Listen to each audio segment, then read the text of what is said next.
Ano ka? Welcome to my channel. So, bago tayo pumunta kay Ate Kilay.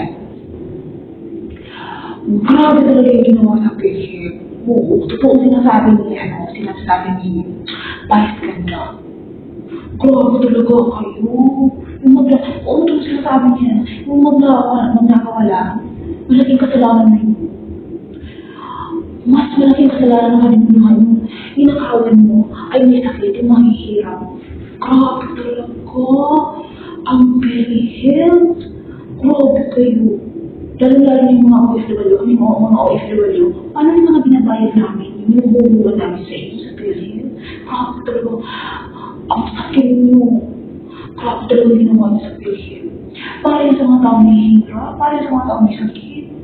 Okay naman kayo ganyan. Oo. In fairness dito kay Vice Ganda, talagang totoo yung sinasabi niya. Ang takin mo talaga niyo. Kasi ninakawan yung mahihirap ng mga tao. Hindi po sila mahihirap, kaya yung bills, kaya yung para sa mga tao may sakit. Para na makabawasan yung mga bill nila sa hospital. Kasi sobrang talaga mahal ang bill sa hospital. Grabe talaga ngayon. Wala na katulad yung kasamaan. Sobrang sama talaga. Oo. Paano niya yung mga tao hindi na kaya ang paggamot? Dahil sa sobrang mahal ng bilihin, ng mga gamot, tapos kukunin yung pang bilihin. Grabe. Sobra kayo. Oo. Grabe. Mga, alam mo, tama sinasabi ni Vice Ganda. Makakaroon yung mga kapwa-bukan nyo. Grabe ginawa nyo talaga sa pira ng mga mahihirap. Mahihirap na rin sa sahod sa inyo. Tapos ginawa pa nyo pa yung puno ng pera. Grabe talaga. So, bago tayo sa akin. Kaya Ate Kilay, may pasabog siya.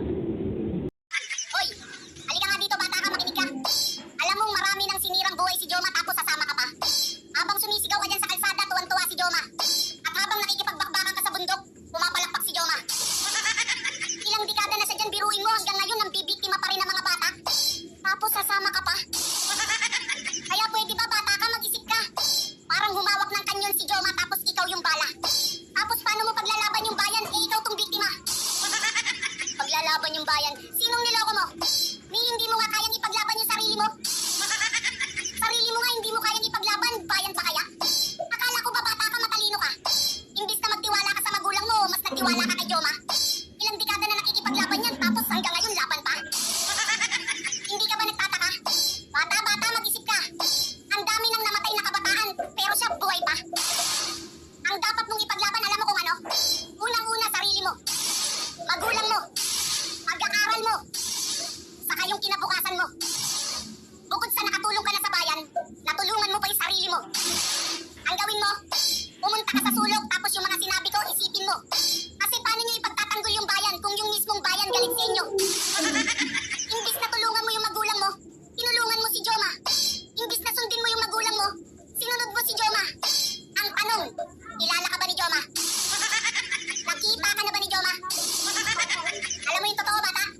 Gusto lang ni Joma makipagbarilan ka. Pero hindi siya interesadong makita ka. Ay nako, nag-aral ka pa. Sana binigay mo na lang yung scholarship mo sa iba. Kasi kahit saan anggulo mo tingnan, luging-lugi ka. Magulang mo, hinayaan mong mawala. Kinabukasan mo, hinayaan mong masira. Ang malas mo pag namatay ka pa. Tapos may gana ka pang sumigaw-sigaw sa kalsada. Ano yun? Proud ka pang talo ka? Kaya alam mo, nakakainis kang nakakaawa. Kaya hindi ko alam kung saan parte ng katawan mo nilagay yung utak mo, bata ka. Habang sumisigaw ka sa kalsada, si Joma kumikita ng pera. Habang nakikipagbarilan ka sa bundok, si Joma nagbibilang ng pera. Ano bata? Nagets mo na? Kung hindi pa, ay nako. O ito, dadagdagan ko pa. Habang nagkakarga ka ng bala sa magasin, si Joma naman karga-karga yung pera niya, nagpapasa ng magasin. O ano, gets mo na? O ito, isa pa. Habang ikaw nasa bundok, pinapapak ng lamok. Si Joma naman nasa Netherlands, pumapapak ng manok. Habang ikaw nakikipagbarilan, si Joma ayun nakikipaglandian. Habang akbay mo kasama mo nag-aagaw buhay, si Joma akbay din, dalawang kasama niya, sarap ng buhay. Pero dahil sa'yo, Joma. Huwag ka kasi na sa'yo, Joma. Kasaway na kasi, Joma. Nandahan kay Juma, nawing lang ang aking nawala ang mga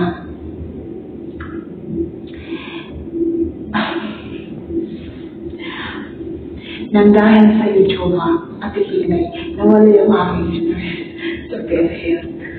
Oo, balik yung PhilHealth. Grabe sa'yo. Diba?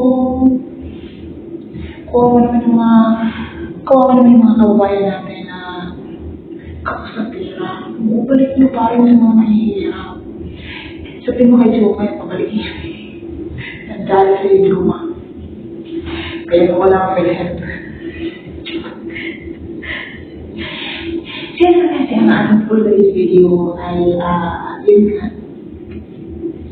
Nag-iingat po kayo. Mag-iingat po kayo palagi. Maraming salamat sa mga nag-subscribe sa ating YouTube channel. Thank you. Maraming salamat po. God bless. Please like and subscribe.